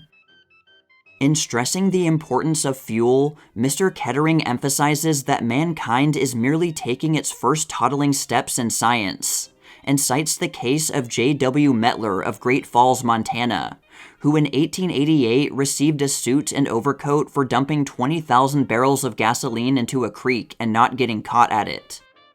Gasoline was the white elephant to the refiner, for when too much of it was left in kerosene, lamps exploded. He gladly paid anyone to get rid of the dangerous stuff. Today, as Mr. Kettering says, more than 1/2 of the horsepower produced in the United States is developed by gasoline. When our crude oil is gone, we must learn how to cause the sun to make us more, not in the process that requires ages, but quickly, he says. Mr. Kettering believes the greatest danger in the world today is the belief generally held that this is a wonderful age. When man first learned to fashion knives and hatchets of flint, he thought that he lived in a wonderful age, he illustrated. Next, when a smarter generation fashioned their implements of bronze, they too considered themselves wonderful, and so on through the ages. Now we have automobiles, radio, steam engines, airplanes, and radium, and we go around boasting about our wonderful age, but we are just learning to walk. Mr. Kettering often lectures in his laboratory and loves to illustrate. His favorite is the small electric furnace in his laboratory. In the furnace, we'll take a piece of iron bar and heat it red hot, he said. Over the furnace, while the iron is red hot, we'll place this piece of ice and notice that it doesn't melt. On top of the ice, we'll put this skillet, and in it drop an egg. You notice the egg fries, while the ice does not melt. That is all very simple, because all we have is a transformer that sends out electric radiations. When we place in the furnace a piece of metal, these radiations induce electric currents in the metal, which make it hot. We all know that electric currents will not flow into ice, so the ice does not get hot. We get all our heat from the sun, whose rays pass through space that is absolute zero, and it is only when they strike something that they are converted into heat. The heat was generated in the bar, but not in the ice. Gasoline, as the important fuel, says the engineer, is being made better today than ever before, and yet, he affirms, scientists have just taken their first steps in getting all the power out of gasoline. The world must accept new things or die, he declared. We all know that every civilized country that became satisfied with its old things passed away. We must quit saying we are living in a wonderful age, for the wonderful age is yet to come.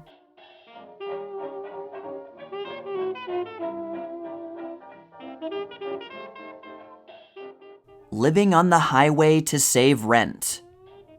The Literary Digest, June 11th, 1921. When the landlord raises the rent or sells the house over your head, take to the road and take your home with you. Oh yes, it's being done this season. At least, we are so assured by William Mallon, writing in the Highway magazine. Mr. Mallon says that motor and horse-drawn bungalows are becoming popular here and abroad. From Paris, New York, and San Francisco, he is getting news that people are figuratively hitching up their homes and hitting the trail for freedom from rent hogs and one-room pueblos. The birds solved the problem centuries ago, argues our writer, when they began to migrate north and south. Now, many families are taking a tip from the feathered creatures, and are not only migrating with the seasons, but are moving their homes with them. He goes on to explore the idea with enthusiasm. And why not? No property taxes, no coal bills, no rent collectors. Truly, it is the life. Look at the accompanying photographs. Here we have Charles A. Hyde, formerly a farmer of Hagerstown, Maryland, and his family, who started hoboing in a house on wheels when homes became scarce and expensive in their native state. Mr. Hyde designed the house, which was built by an automobile concern at a cost of $16,000. The vehicle has accommodations for 6 and is completely equipped with office and home furniture. There are 2 separate heating equipments and a miniature electric light plant, as well as a telephone system to be attached at any point along the road. There is also a phonograph, an adding machine, and a typewriter. The house boasts of separate heating and cooking systems and cellar space. The family will spend the winter in Florida, traveling northwest in the spring, and probably settle in California in the winter of 1922. The Live Where You Like house is the name of the residence vehicle recently introduced in Paris. The Parisians are said to be surprised at nothing, but it is recorded that when this house on wheels was drawn through the streets of the French capital, pedestrians stood aghast. The furniture is simple but practical, and built to take up a minimum of space. The house is 8 feet wide and 15 feet high, but through means of sliding walls, the roof may be lowered like a telescope, thus reducing the height to about 9.5 feet when traveling under bridges. Under ordinary conditions, the house consists of 2 floors. On the ground floor is the living room and kitchen, divided by a curtain. On the upper floor is a bedroom and a library, also divided by a curtain. A staircase in the central part of the house connects the 2 floors. Mr. and Mrs. J.C. Barang, farmers of Westchester, Connecticut, lost their home by fire, so they built a bullock-drawn house. It is seen in an accompanying photograph while at 135th Street, Riverside Drive, New York City, en route to California. This modern crusader plans to travel about 10 miles a day and to reach the Pacific coast in a year and a half. The house has drop beds, oil stove, refrigerator, as well as many other devices.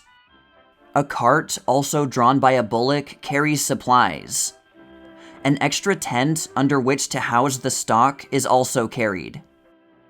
As the recent census shows that almost as many people, more than 51 million in fact, live in rural districts as in the cities, the man who places his residence on wheels and migrates will not be lonely.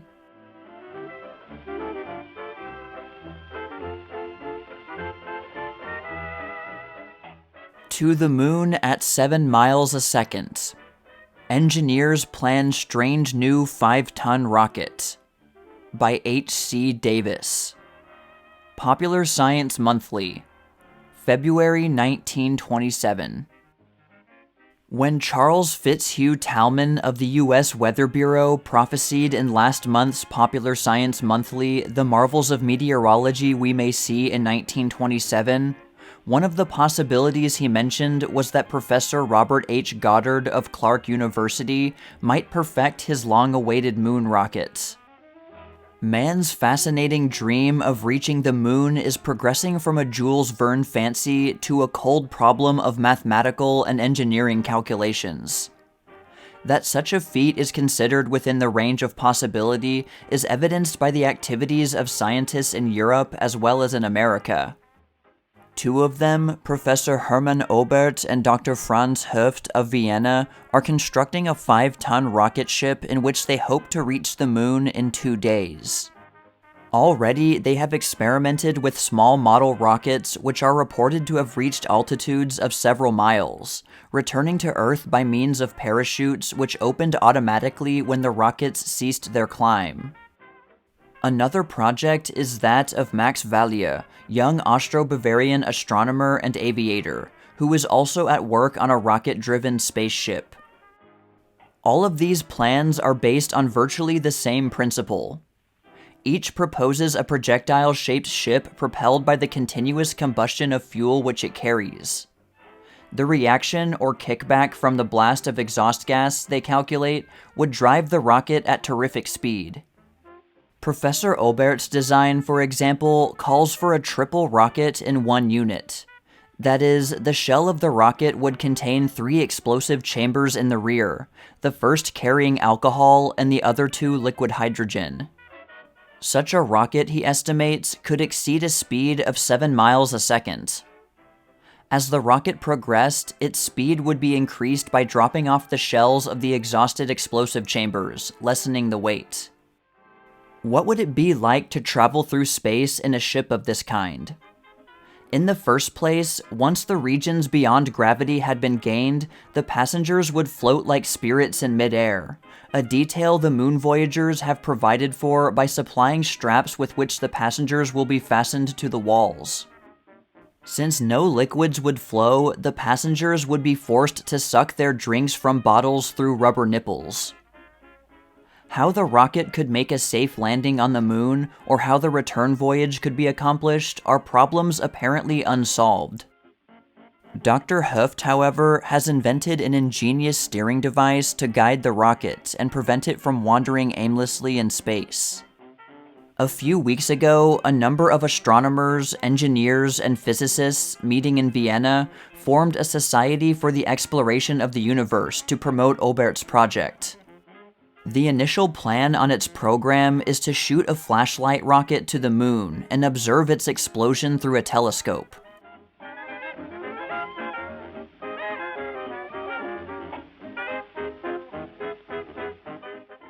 Making the cop's life a little easier. Popular Science Monthly, June 1926. A novel traffic signal. The unique device is a breath-saving whistle used by the officer who directs the traffic in the big square in front of the City Hall, Providence, Rhode Island.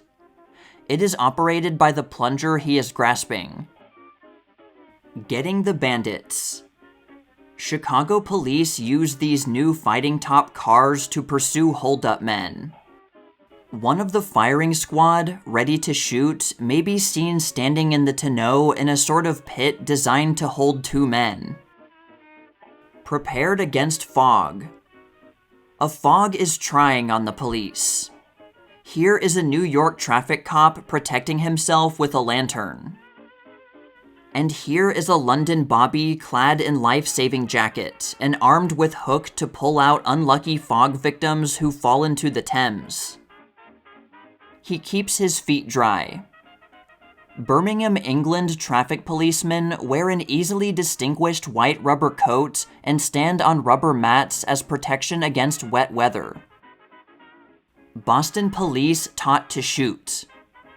On the life-size silhouette, Boston police learn how to bring down a fleeing criminal. This unique target has been set up in the 1st Cadet Armory, Boston. The picture shows an instructor pointing out the more vital spots. Roller skates for patrolmen. James Moore of Seattle, the first policeman to patrol a beat on roller skates. Others covering outlying districts are now following his example.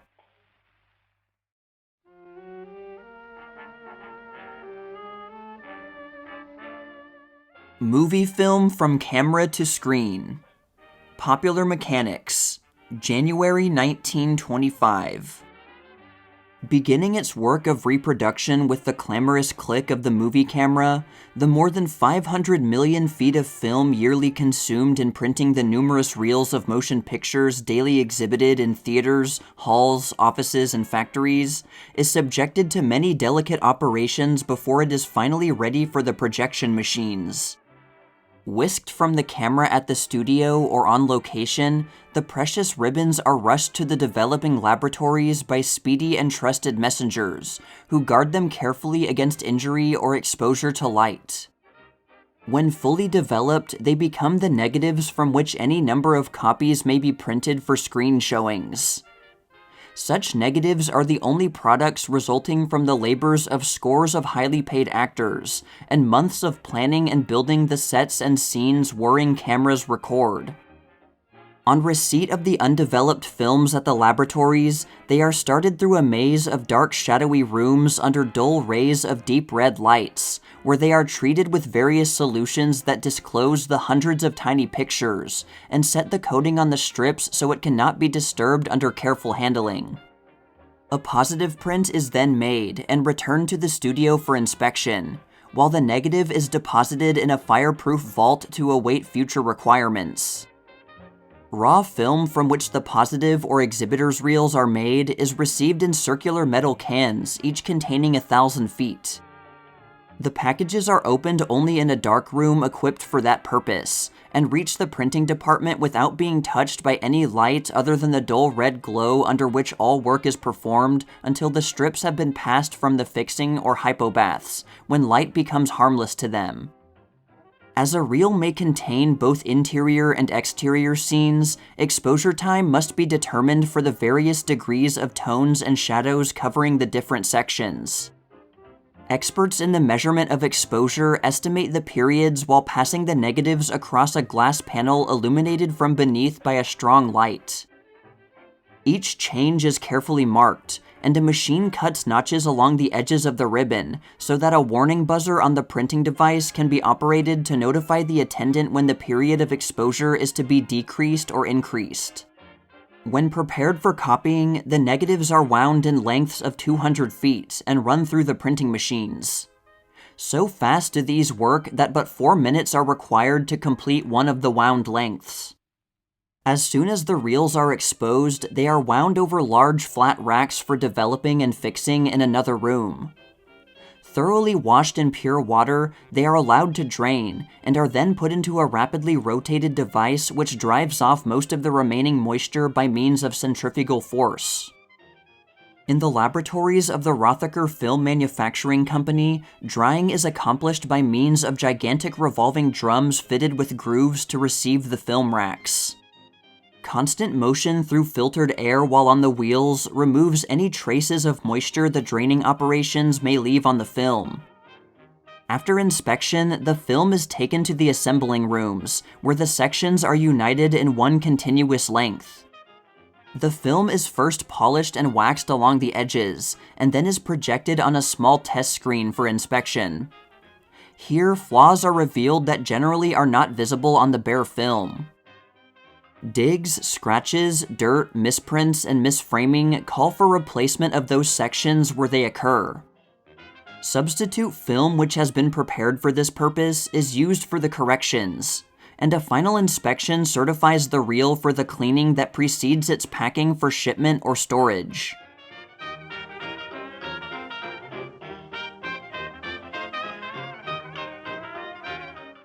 World's largest ocean liner. Popular Mechanics, July 1922. Allocated by the Treaty of Versailles to the British government and sold by it to the White Star Line, the former German steamship Bismarck has been converted into the liner Majestic, very suitably named, for it is the world's largest ship, and in many ways the most luxuriously fitted vessel afloat.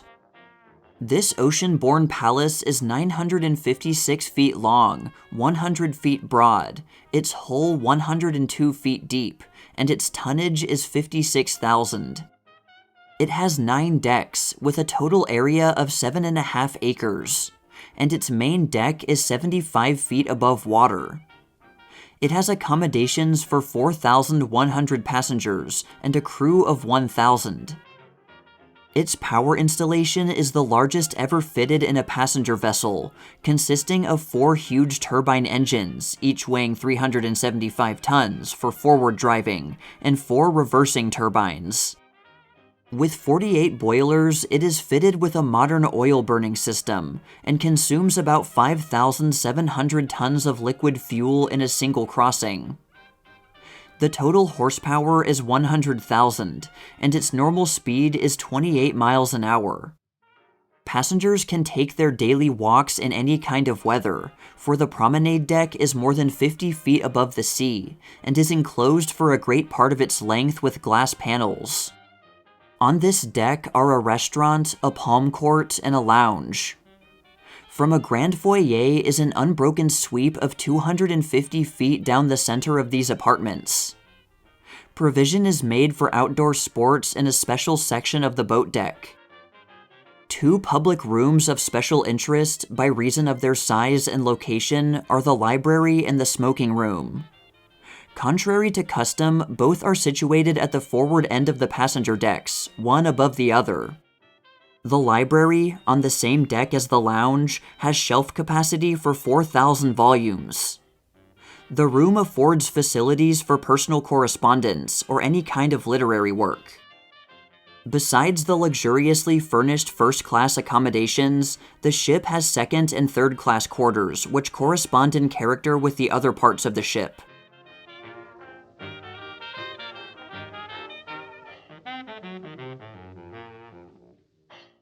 London's 5 levels of traffic at Charing Cross. Managing the public at one of the world's busiest corners.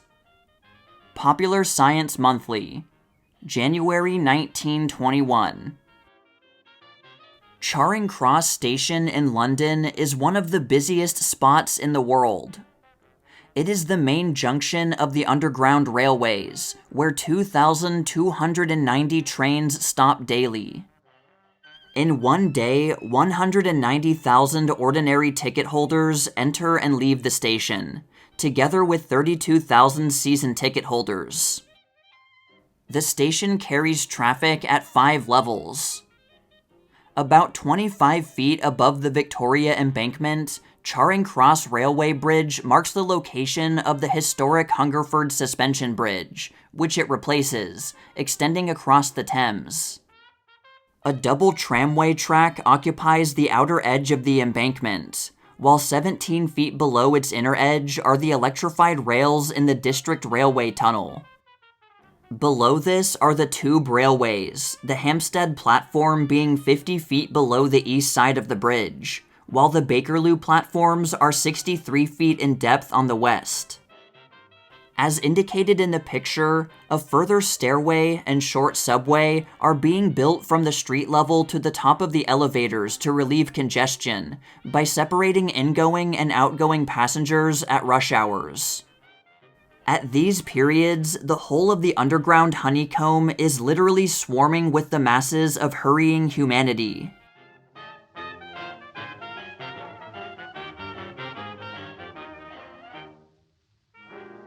You made it to the end of the video, so as usual, here's your bonus photo. I've mentioned it before, but if you liked this video or my other videos, please share them around so they get more exposure. These long-form videos are especially good for the channel because watch time is what YouTube cares about the most. So yeah, that would definitely help me out. Well, that's all for now, all you sheiks and gals out there, but stay tuned for more tales from the Jazz Age.